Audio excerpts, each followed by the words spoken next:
नवरात्री म्हणजे काय? तर नवरात्री म्हणजे अंधारात आपलं स्वतःचं तेज शोधण्याचा प्रयत्न. शैलपुत्री सांगते, स्थिर राहा, पर्वतासारखी उभी राहा.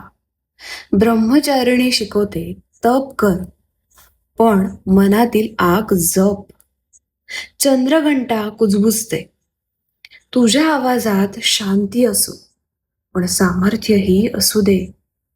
कुष्मांडा स्मित देते, नवीन विश्व घडवण्याची ताकद तुझ्याच हसण्यात आहे. स्कंदमाता आठवण करून देते, प्रेमानेच रक्षण होतं. आणि कात्यायनी सांगते, अन्यायावर प्रहार करणंही पूजे इतकंच पवित्र आहे. काल रात्री जणू सावलीसारखी येते, भीतीला डोळ्यात डोळे घालून बघ. महागौरी शिकवते, निर्मळतेतच खरं तेज दडलंय. आणि सिद्धिदात्री मात्र शेवटी हात धरते. ती सांगते, तू पूर्ण आहेस, शोध संपलाय.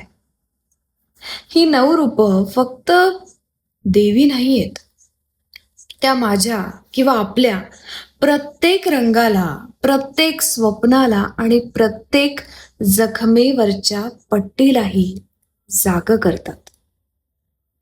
नवरात्रीत आपण फक्त आरती पूजा करत नाही, तर स्वतःला परत परत परत परत ओळखतो.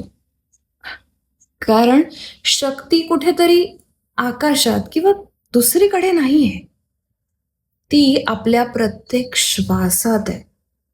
आणि या 9 रात्री ते प्रत्येक आठवण करून देतात.